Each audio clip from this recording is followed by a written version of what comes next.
Shalom saudaraku, kebenaran hari ini berjudul Seperti Allah. Selanjutnya penting untuk memperhatikan kalimat menjadi seperti Allah ini saudaraku ya. Menjadi seperti Allah menurut versi ular atau iblis termuat hasrat untuk menyaingi Allah atau bisa sejajar dengan Allah. Paling tidak mau memiliki bagian yang hanya mestinya berhak dimiliki oleh Allah. Manusia seperti iblis adalah makhluk ciptaan yang tidak berhak memiliki apa yang memang menjadi bagian Allah yang tidak boleh ciptaan miliki. Dari hal ini kita dapat menemukan karakteristik dari oknum tersebut bahwa iblis ingin menyamai Allah. Spirit atau gairah inilah yang disuntikkan kepada manusia agar manusia juga memiliki spirit yang sama. Ini berarti manusia mau mengikuti jejak setan. Inilah yang menjadi penyebab kausalitas, penyebab kejatuhan manusia ke dalam dosa. Seperti iblis mau menyamai Allah, ia juga membujuk manusia untuk bisa menyamai Allah. Dalam Yesaya pasal 14 ayat 12-13 tertulis bahwa oknum setan berniat hendak naik ke langit. Kata langit di sini adalah samayim yang diterjemahkan langit dalam bahasa Indonesia. Kata samayim ini sebenarnya juga bisa diterjemahkan surga. Jadi samayim yang dimaksud sebagai langit di sini adalah tempat atau kedudukan yang lebih tinggi. Iblis tidak mendirikan tahta mengatasi bintang-bintang Allah, mau menjadi seperti Allah. Niat untuk menjadi seperti Allah ini tampak jelas sekali. Bila kita mengamati Yesaya pasal 14 ayat 13, iblis mau mendirikan tahtanya mengatasi bintang-bintang. Setan mau menjadi penguasa di surga, mengatasi dan memerintah semua malaikat. Di surga setan menghasut malaikat, di bumi setan menghasut manusia. Dalam hal ini nyata bahwa malaikat pun seperti manusia memiliki kehendak bebas. Malaikat bisa menyimpang seperti yang dikatakan dalam Ayub pasal 4 ayat 18, bisa error ya. Bisa error. Dalam bahasa aslinya toholah, bisa error. Ini sama dengan manusia yang juga bisa error. Adam itu, maksud saya Hawa dan Adam itu error ketika memakan buah yang dilarang Allah untuk dikonsumsi. Nah, fragmen iblis mencoba mau mengkudeta Allah di surga itu dilakukan Hawa dalam porsi yang berbeda, tetapi dasarnya sama, mau menyamai Allah, mau seperti Allah. Padahal ciptaan tidak mungkin dapat menyamai penciptanya, dalam hal ini Tuhan semesta alam.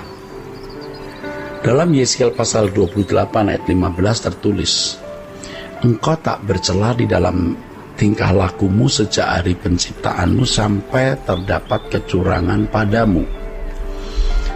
Saudaraku, sebagaimana iblis yang pada mulanya berkeadaan sempurna, tetapi karena pemberontakannya kemudian keadaannya menjadi rusak.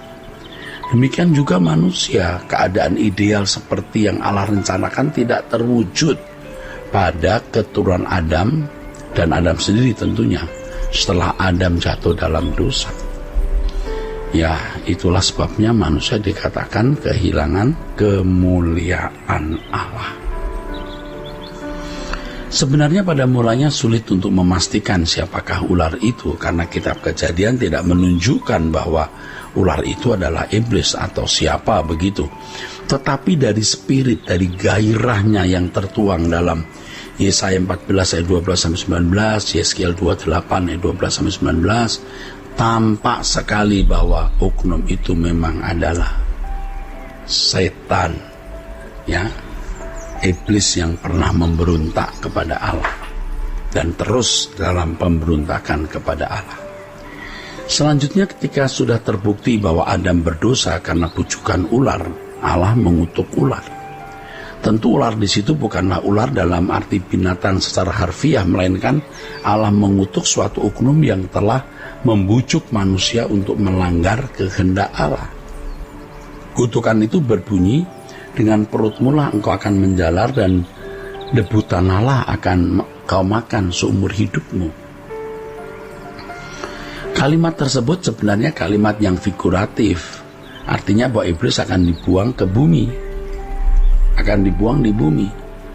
Jadi kalau dikatakan ular itu nanti berjalan dengan perut dan makan tanah, hari ini ular tidak makan tanah, saudaraku. Ular makan ayam, ular makan binatang yang lain. Itu memang hanya figuratif, artinya ular direndahkan, ular tidak mendapat tempat di surga lagi. Ya, jadi ular tersebut bahwa pastilah setan atau iblis. Ini bukan alegori, saudaraku. Tentu bisa saja oleh orang tertentu dikatakan alegori, tapi kita menerima bahwa ular itu adalah tipologi dari iblis. Dengan pengertian seperti ini tidaklah sulit bagi kita menerima bahwa Raja Babel dan Raja Tirus adalah personifikasi dari iblis atau Lucifer. Banyak manusia tanpa sadar ingin menjadi seperti Allah dengan cara atau bentuk mencari kehormatan dari manusia lain. Padahal sesungguhnya hanya Allah yang layak menerima segala hormat dan pujian. Manusia ingin berkuasa demi kepuasan diri dan hal itu menjadi ambisi yang mengisi perjalanan hidupnya. Padahal hanya Allah yang memiliki otoritas yang berhak atau berkuasa atas manusia, tapi manusia yang rusak ingin berkuasa atas manusia lain, gila sanjungan, gila hormat, ya, memiliki nafsu menguasai. Kalau seseorang memiliki wewenang atau kekuasaan atas sesamanya, itu bukan wewenang untuk menguasai orang lain demi kepentingan sendiri. Mestinya demi kepentingan kerajaan surga. Manusia pada umumnya ingin disukakan oleh orang lain atau disukakan oleh sesuatu. Atau dengan kalimat lain, manusia itu mau dilayani. Padahal hanya Allah yang layak dilayani. Maksud saya Lukas pasal 4 ayat 8. Lukas pasal 4 ayat 8 bahwa kita harus menyembah Allah, artinya menghargai Allah, dan hanya kepada Dia saja kita berbakti. Saudaraku sekalian, gairah untuk menjadi seperti Allah merupakan gairah yang diturunkan oleh Adam kepada keturunannya dalam sepanjang sejarah manusia. Gairah itulah yang menguasai banyak orang dan menimbulkan banyak bencana. Manusia ingin berkuasa dan memerintah sesamanya demi kesenangan diri sendiri. Kehormatan, sanjungan, dan pujian. Sekaligus sebagai orang yang memiliki kuasa untuk memerintah orang lain, seseorang merasa berhak untuk dilayani, orang berusaha segala upaya. Ya, sebagai orang yang memiliki kuasa untuk memerintah orang lain, ia merasa berhak untuk dilayani. Dan inilah yang membuat manusia menjadikan dirinya Tuhan bagi dirinya sendiri dan Tuhan bagi orang lain. Hal ini bertentangan dengan prinsip yang diajarkan oleh Yesus. Yesus datang untuk melayani, bukan untuk dilayani, saudaraku. Nah, pada dasarnya yang dilakukan oleh setan atau iblis adalah perbuatan yang dilandasi oleh keinginan menjadi seperti Allah.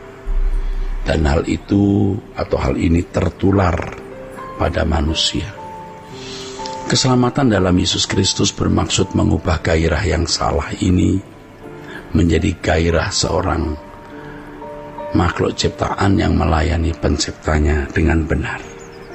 Tuhan memberkati saudara. Sola Gracia.